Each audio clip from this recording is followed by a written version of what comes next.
Good morning. Thank you for allowing me to address the council today.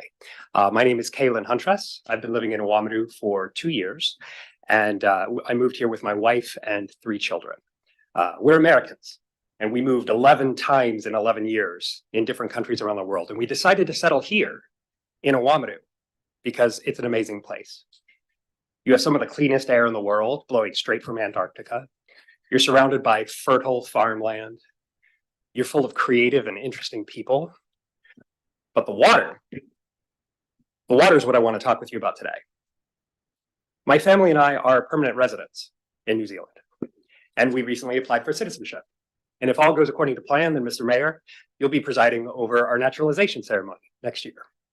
And when we meet at that ceremony, you may notice that my teeth are discolored. Those of you who are sitting close enough, you may see these yellow stripes on my front teeth. This is from fluorosis, which is fluoride poisoning. Fluoride is a neurotoxin, and the damages that it can cause are more than just cosmetic. In my case, I developed epilepsy, which is a neurological disorder from which I will never recover. When I say fluoride is a neurotoxin, there is no debate on this issue. Every scientist agrees fluoride is a neurotoxin. Some scientists say that there's no evidence that in small amounts it causes harm to the human body. And I'd love to have a conversation with you about the science, but that's not what I'm here for today. Today, I want to share with you my lived experience. In the places where I've lived around the world, I have noticed that when I live in a place with fluoridated water, my seizures get worse. Fluoride actively causes harm in a segment of the population, and we don't know how much because the proper studies have not been done. Some people suffer more than others. According to a Harvard study in 2006, boys are 5 times more likely to develop bone cancer after drinking fluoridated water.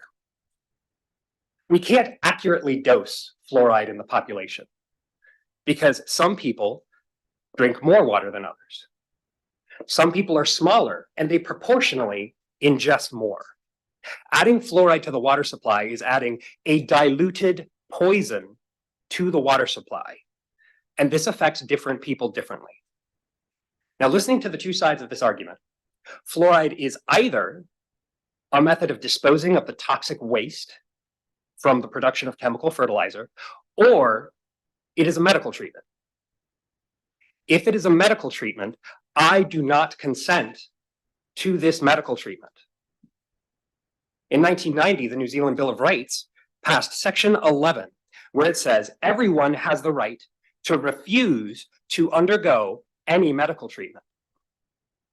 I refuse to undergo this medical treatment. Does anyone else here refuse to undergo this medical treatment? I am not the only one. In 2007, Waitaki held a referendum on fluoridating the water supply, and 67% of Waitaki residents voted no, that they did not want the water supply fluoridated. And I know the ministry's directive makes things difficult for you, but this is exactly when we need your leadership. As citizens, we cannot push back against the Ministry of Health, but you, our elected representatives, we're counting on you to protect us.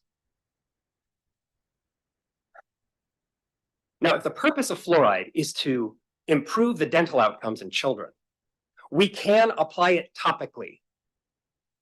We can use fluoridated toothpaste on toothbrushes in the classroom where kids can spit it out when they're done. The wrong method to deliver this medical treatment is to dose everyone in the population and have them ingest it so that fluoride will go into your internal organs. This neurotoxin will go into your brain, and there are many side effects.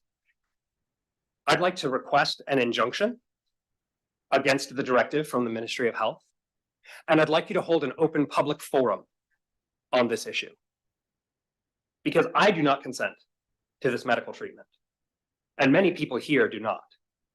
Hamilton had a symposium in 2013 where they got all the scientists together. They invited industry scientists and community advocates to come together and look at the issue over 4 days. And at the end of it, they voted 7-1 against fluoridating the water. With the Ministry of Health directive and their threat of a $10,000 per day fine, I understand that causes complications for you as our local council. But you are not without options.